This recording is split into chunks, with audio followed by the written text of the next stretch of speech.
नमस्कार, स्वदेश न्यूज की खास पेशकश बातें सितारों की में आप सभी का स्वागत है। मैं हूं भागीरथ साहू। बातें सितारों की में आज हम रूबरू होंगे अभिनेता रामकुमार भदौरिया से। रामकुमार भदौरिया का जन्म मध्य प्रदेश के ग्वालियर में हुआ। रामकुमार ने रंगमंच से अभिनय की शुरुआत की, फिर मध्य प्रदेश दूरदर्शन के सीरियल सपने सच होंगे से टीवी जगत में कदम रखा। इसके बाद दिल्ली का रुख किया और वहां कई डिजाइनर्स के लिए रैम शो में मॉडलिंग भी की और हरियाणवी वीडियो एल्बम में एक्टिंग भी की। इसके बाद मुंबई की तरफ कदम बढ़ाया और कई महीनों के स्ट्रगल के बाद उफ ये कैसी आशिकी से फिल्म जगत में कदम रखा। इसके बाद कई टीवी सीरियल रवि और मैजिक मोबाइल, मेरे अंगने में, उड़ान, चंद्रगुप्त मौर्य, विघ्नहर्ता गणेशा में अहम भूमिका निभाई है। रामकुमार ने सब टीवी के सीरियल पार्टनर में जॉनी लीवर के साथ एक्टिंग की है। तो रामकुमार भदौरिया तोशिबा के एड में भी नजर आए हैं। वहीं web series state of Seagate temple attack in 2021 में भी रामकुमार ने अदाकारी की है। तो बहुत जल्द फिल्म धाकड़ में कंगना रनौत के साथ अभिनय करते नजर आएंगे। तो आज हम इनसे रूबरू होंगे और जानेंगे इनके अभिनय के सफर के बारे में। और इस वक्त हमारे साथ सीधे जुड़ गए अभिनेता रामकुमार भदौरिया। रामकुमार जी, आपका बहुत बहुत स्वागत है स्वदेश न्यूज की खास पेशकश बातें सितारों की में।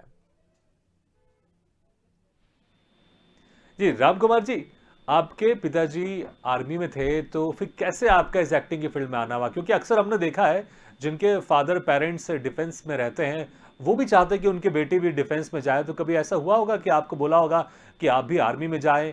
और फिर कैसे आपकी उनसे बातचीत हुई और कैसे आपने डिसाइड किया कि आपको इस एक्टिंग की फील्ड में जाना है? पहले तो बहुत बहुत धन्यवाद कि आपने मुझे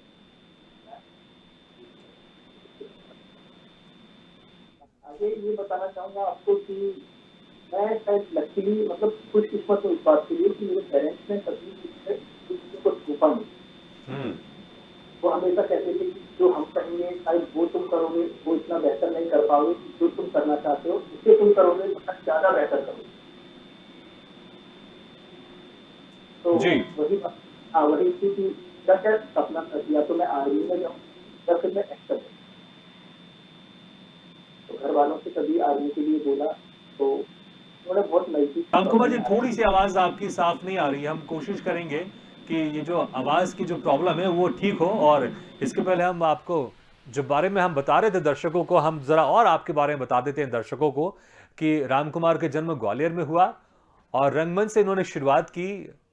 हाइट अच्छी खासी थी, पर्सनालिटी इनकी बहुत बढ़िया है। तो इसके बाद फिर इन्होंने सोचा कि क्यों ना मॉडलिंग से शुरुआत की जाए, क्योंकि अक्सर हमने बहुत सारे कलाकारों को देखा है जो पहले मॉडलिंग की फील्ड में जाते हैं, उसके बाद फिर वो एक्टिंग की फील्ड में जाते हैं। तो रामकुमार ने मॉडलिंग की फील्ड में गए और साथ ही रंगमंच भी वो करते रहे। दूरदर्शन के सीरियल सपने सच होंगे से उन्होंने टीवी जगत में कदम रखा। उसके बाद फिर वो दिल्ली गए। दिल्ली में उन्होंने कई डिजाइनर्स के लिए रैम शो में मॉडलिंग भी की। फिर जैसा कि हर कोई चाहता है कि मुंबई उसका एक मंजिल बने, आखिरी मंजिल बने, वो कहीं भी देश में काम करता है, लेकिन उसका एक सपना होता है कि वो मुंबई जाए, मुंबई में वहां पर वो वहां की फिल्म इंडस्ट्री में, वहां की टीवी इंडस्ट्री में काम करे।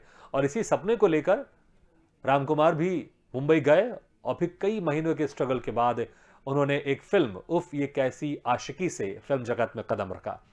रामकुमार जी, आपको हमारी आवाज सुनाई दे रही है? जी, आपको हमारी आवाज़ सुनाई दे रही है? जी बिल्कुल, अब आपकी आवाज़ बेहतर आ रही है पहले से। तो चलिए शुरू करते हैं जी। मैं उस वक़्त आप बता रहे थे कि कैसा कुछ आपकी शुरुआत हुई थी। आप कंटिन्यू करें अपनी बातों को। हाँ जी, क्योंकि मैं बचपन से देखा था क्योंकि आर्मी बैकग्राउंड से है घर, मेरे पापा आर्मी में थे, अभी रिटायर्ड हैं। मेरे चाचा सीआरपीएफ में हैं, बाकी ताऊ वगैरह मतलब सब आर्मी बैकग्राउंड से हैं। तो हुँ। मैंने वो देखा था कि मुझे लगता था यार कि मैं भी वर्दी पहनूँ, देश की सेवा करूँ। लेकिन कहते हैं कभी-कभी किस्मत वो नहीं होती जो हम चाहते हैं।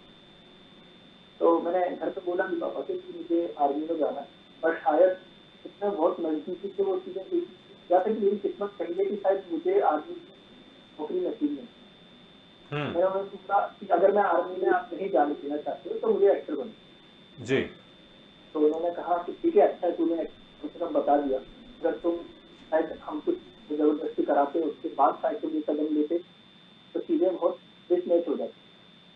तो उन्होंने मुझसे बोला कि ठीक है तुम अपनी पढ़ाई पूरी कर लो, फिर जहाँ जाना चाहते हो वहाँ जाना चाहते हो। तो यही था यहाँ से मेरा अभिनय को लेके मेरा रास्ता चलने लगा और मैं चलने लगा। जी।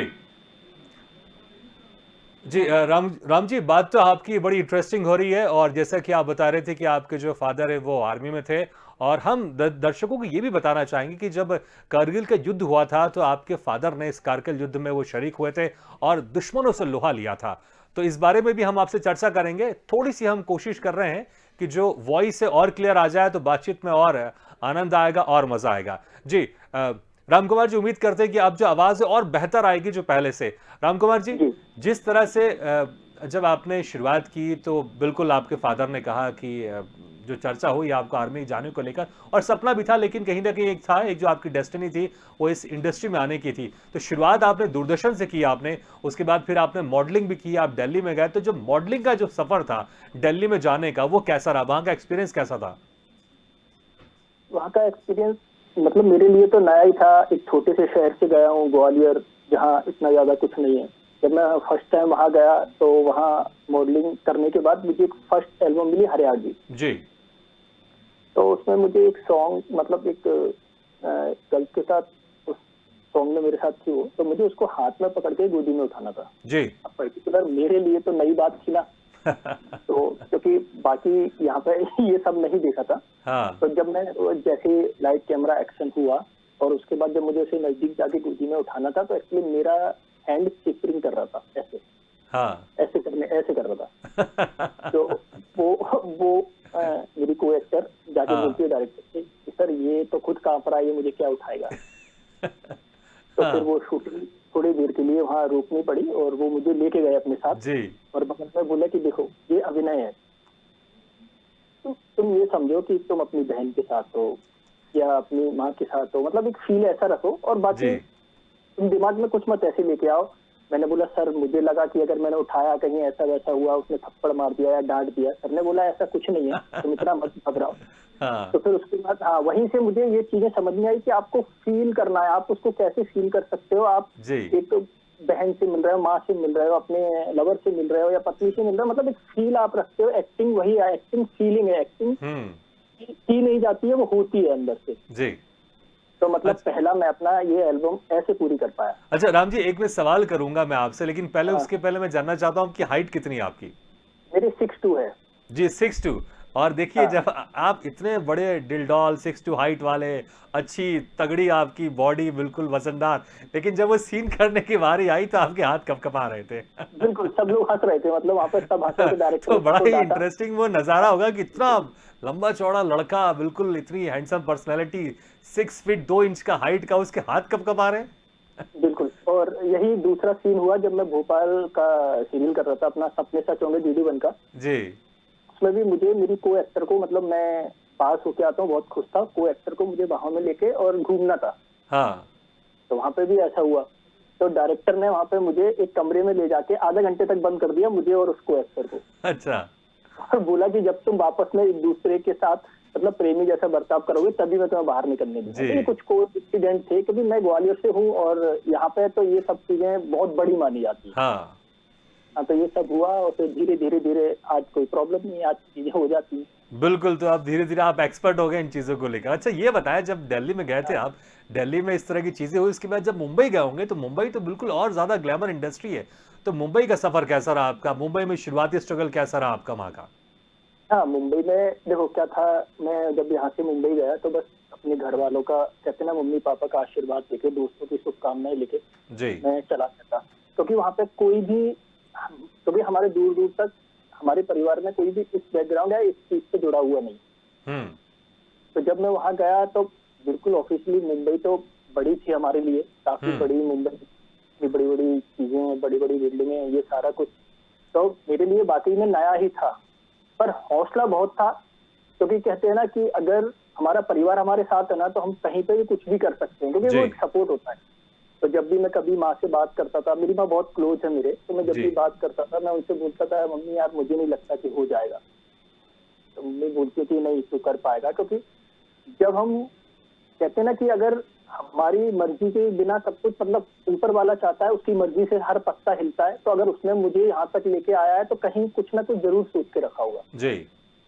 तो वही कि पहले गया, स्टूडियो के चक्कर लगाए, वहीं पे मैंने विशुद्ध नमित कपूर एक्टिंग इंस्टीट्यूट से डिप्लोमा भी किया, क्योंकि बताया लोगों ने, तो डिप्लोमा भी किया, थिएटर भी कर रहा था। और जब वहाँ जाके वही ऑडिशन देता था, आता था वापस।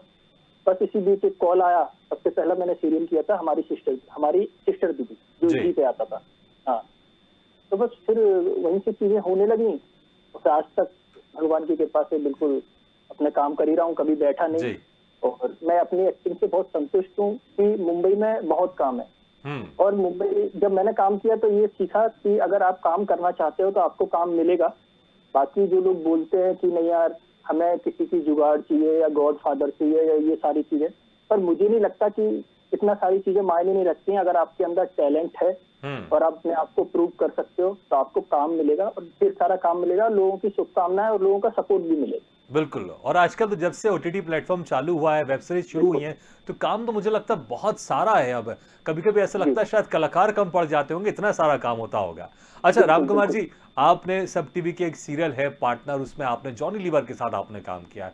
तो बचपन जी, से आप जॉनी लीवर को आप देखते होंगे और बड़े बिल्कुल। जबरदस्त कलाकारी करते हैं वो, बड़े जबरदस्त एक्टर हैं वो। तो जब उनके साथ काम करने का आपको मौका मिला, तो क्या कुछ एक्सपीरियंस था उनके साथ काम करने का आपका?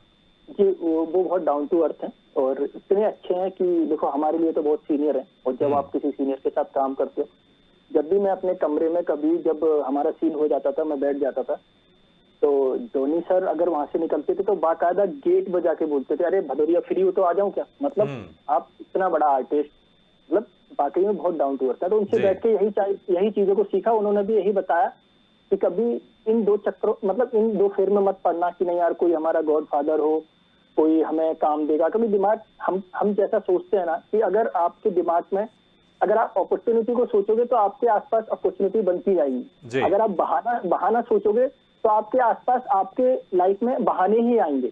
बिल्कुल। तो वही मैंने सीखा और उन्होंने बोला कि बस बढ़ते जाओ, काम करते जाओ। और एकदम से एक बार का वाक्य मुझे याद है अच्छे से कि मैं 2 सीरियल कर रहा था एक साथ। तो मैं शाम को सुबह पार्टनर करके शाम को एक और सीरियल की शूट करके जब मैं सुबह आया, मेरा सेट लगा हुआ था, तो मेरी आंखें रेड थी, मैं सो नहीं पाया था। हम्म। तो जॉनी सर ने बोला मुझसे, अच्छा रात को कहाँ था? तो मैंने कहा नहीं सर, मैं शूट पे था। अच्छा अच्छा गुड। तो बोलते हैं फिर तेरी आंखें तो लाल हो रही है, कैसे सीन करेगा? हाँ। उनके यहाँ सर हल्की सी नींद आ रही है। तो वो बोलते हैं बाकायदा, मतलब स्पॉट बॉय को ना आवाज देके उन्होंने अपने बंदे को, जो उनका बॉय था, उसको आवाज दिया, बोला अरे राम के लिए कॉफी लेके आओ, और भी हाँ। कोई टेंशन नहीं तो बच्चे से पूछो। तो मतलब बड़े ही डाउन टू अर्थ हैं और बिल्कुल। बहुत अच्छे हैं, बड़े सपोर्टिव हैं। तो अच्छा, वही क्या है कि क्या मुझे रोल क्या तो, था आपका उनके साथ इस सीरियल में, पार्टनर में? मैं कमांडो, हरियाणा का कमांडो बॉन्ड बना हुआ था, हम्म। जिसका नाम बॉन्ड था, और वो एक हरियाणवी कमांडो था। इसमें एक स्टोरी थी जिसमें एक क्राउन था, क्राउन उसको, उसकी सेफ्टी के लिए हम लोगों को 2 लोगों को हायर किया गया था जी। इस सीरियल में। हाँ तो बिल्कुल हरियाणवी जो संवाद होते हैं, बड़े इंटरेस्टिंग डायलॉग होते हैं। जी, तो अगर कुछ बिल्कुल एक दो लाइन आपको याद हो तो हमारे दर्शक जरूर सुनना चाहेंगे। जी। हरियाणवी मैंने थोड़ी उनको, जॉनी सर को भी बताई। जॉनी सर ने बोला अच्छा हरियाणवी में कोई डायलॉग बोलना हो तो क्या बोलूंगा? जी। तो मैंने कहा जब आपको कोई पागल या आपको परेशान करे ना, तो कहना रे घना बावड़ा ना बन। बात तो यो है कि पिछवाड़े में 2 लट रखेंगे ना तो टर्ने बुद्धि ना एकदम ठीक हो जाएगी। तो कहते हैं हाँ यार ये तो बड़ा चौका है। मैंने कहा हाँ, जब भी आपको अच्छा लगे तो बोलना अरे घड़ा चौक की बात बोली रे। तो ये सारा कुछ। बल्कि बहुत अच्छा लग रहा है। एक आध कोई और संवाद और हो जाए हरियाणवी में। हाँ हाँ, जा बिल्कुल। बात तो यो है कि हम ना हर किसी को समझ में ना आवे, और जब हमको कोई समझ लेवे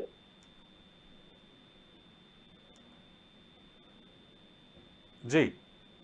जब हमको कोई समझ लेवे हम्म। तो वो खुद के समझ में ना आवे। यो है हमारी भाषा। बहुत बढ़िया, बहुत जबरदस्त। अच्छा वैसे कितनी भाषाएं आती हैं आपको? कि मैं अपनी बुंदेलखंडी तो बोल ही देता हूँ हाँ।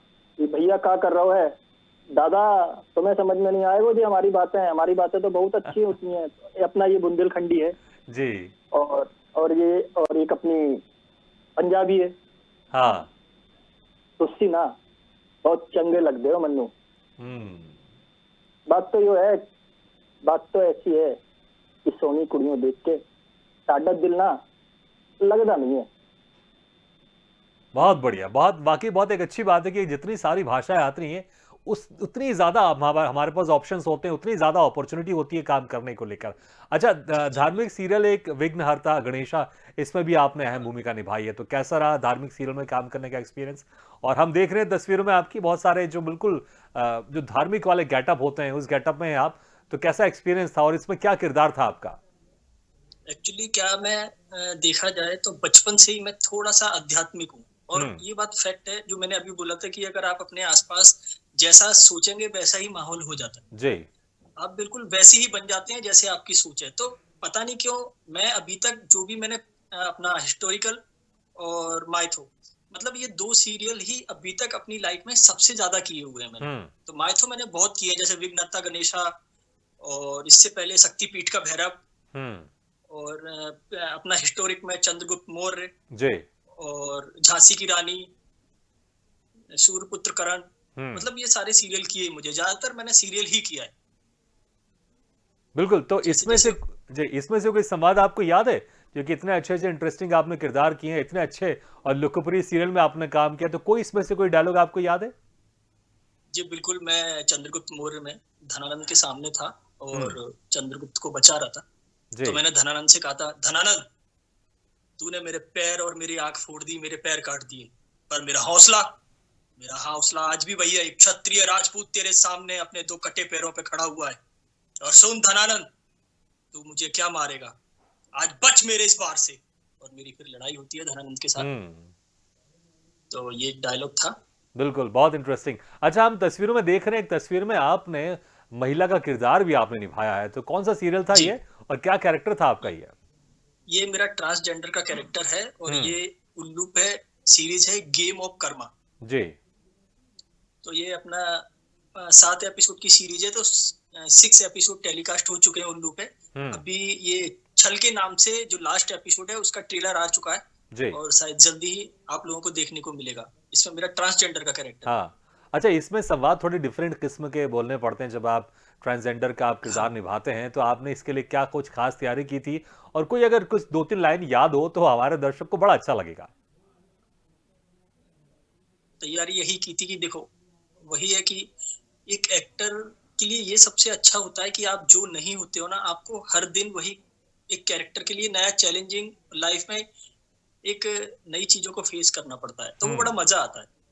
तो मैंने इसके लिए बस यही तैयारी की थी कि मैंने जैसे कुछ किन्नरों को हाव-भाव देखा था कि वो कैसे बात करते हैं हुँ, और प्लस कुछ फ़िल्में ऐसी देखी थी जैसे बहुत बड़े अपने कलाकार हैं, उन्होंने कैसे इस कैरेक्टर को निभाया और फिर उसमें अपना डाला कि मैं ट्रांसजेंडर रहूँगा तो मैं कैसा रहूँगा। हुँ। तो इसमें एक डायलॉग था क्योंकि ये एक कहानी तो नहीं बताऊँगा पूरी, बस डायलॉग है। हमारे एक श्री पिताजी हैं, मतलब जो उसके ओनर हैं, तो जी। एक लड़की उनको गाली देती है। तो अब उनसे उससे बोलते हैं, "हाँ, क्या हमारे श्री पिताजी को गाली देती है? हैं? हमारे श्री पिताजी को गाली देगी ना, तो तेरा मुँह फोड़ देंगे हम। गाली देगी? धड़ाक, धड़ाक उसको 2-3 थप्पड़ मारते हैं।" तो ये डायलॉग था। हाँ, इंटरेस्टिंग है। अच्छा, बहुत जल्द आप कंगना रनौत के साथ जो फ़िल्म है उनकी मोस्ट अवेटेड हाँ, फ़िल्म धाकड़ में भी नज़र आने वाले हैं। तो जी। जी, तो क्या कुछ एक्सपीरियंस था कंगना के साथ काम करने का?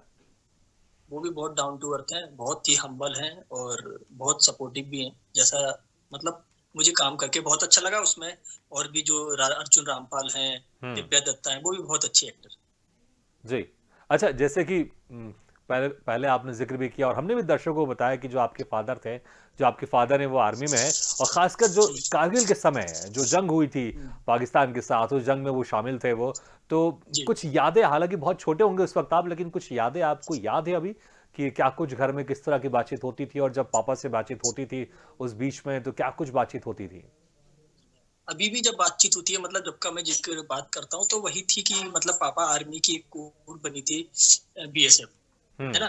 तो बॉर्डर सिक्योरिटी फोर्स में पापा 3 स्टार थे, अभी रिटायर हो गए हैं। तो बताते थे कि वही था कि सारी लाइनें बंद कर दी गई थी, आपका संपर्क नहीं हो पा रहा था, तो आप समझ सकते हैं कि जब ऐसी स्थिति हो तो घर पे मतलब क्या हाल होता है कि आपकी बात नहीं हो पा रही है और वो लोग चाह रहे हैं तभी बात होती है, सैटेलाइट से वो बात करते थे।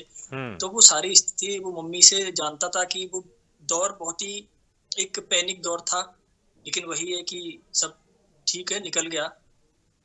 लेकिन आप जब उस चीज़ को याद करते हैं तो मैं कह रहा हूँ कि उसको आप बयाँ नहीं कर सकते हैं। मैं तो काफ़ी छोटा रहा था, पर हुँ, मम्मी से जब भी अभी सुनता हूँ तो वही कि रातों को नहीं सोना जब तक फ़ोन पे खबर नहीं आ जाए सब कुछ ठीक है, सारी कुछ मतलब सारी चीज़ें वहाँ की सही व्यवस्थित ना पता चल जाए। जब हुँ, तक बिल्कुल घरवालों के तो कहते हैं ना हलक में रहता है प्राण कि यार कैसे होंगे, कहाँ होंगे? बिल्कुल। तो यही सारा कुछ चलता था।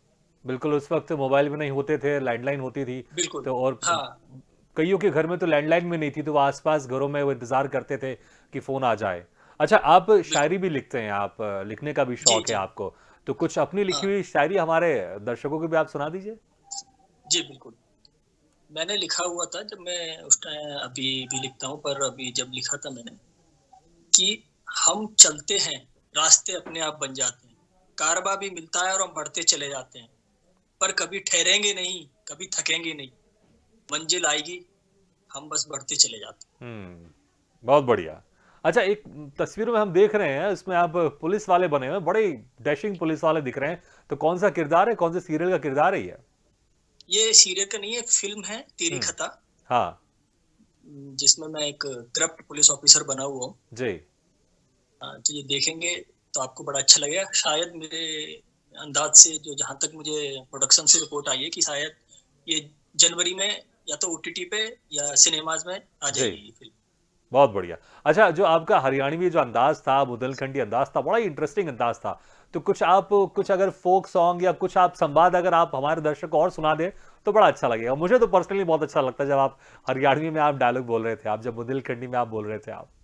जी, तो बुंदेलखंडी में तो बाकी में मेरे दिल के बहुत करीब है, क्योंकि यहीं से हूँ। सारी भाषाएं मेरे दिल के करीब है, पर जिस मिट्टी में आप बड़े होते हैं ना, उसकी हाँ। बात थोड़ी सी अलग होती है। तो आ तो तुम बता दियो, हम तुम पूछोगे तो हम बता देंगे तुम्हें। का पूछनो है, का जानना है हमारे बारे में, जो कछु कहोगे हम बता देंगे। बोलो का जानना चाहते हो। चलिए, तो मैं आपने आपने अपने अंदाज में पूछा कि मैं क्या जो मैं हम्म, पूछूंगा आप वो बताएंगे। तो आजकल देख रहे हैं आप, तीसरी लहर को लेके बड़ी हर जगह चर्चा चल रही है, थोड़े से डरे सहमे भी है लोग। तो अपने इस अंदाज में, बुंदेलखंडी या हरियाणवी अंदाज में, आप हमारे दर्शक को बोलते हैं आपकी ध्यान रखें, कोरोना गाइडलाइंस का पालन करें, जिन्होंने वैक्सीनेशन अभी तक नहीं लगाई वो वैक्सीनेशन लगाए। तो कुछ थोड़ा कुछ इस अंदाज में आप हमारे दर्शकों को आप सचेत करें प्लीज। देखो दर्शकों, बात तो ये है कि जो कोरोना है, बाका है बायस है, हमें ही मिलके लड़ना पड़ेगा। वो ऐसा नहीं जाएगा। सोचो कि आदमी थोड़ा छींकतो हुए ना तो भाई जुकाम हो जाता है। ये तो कोरोना है इतना बड़ो।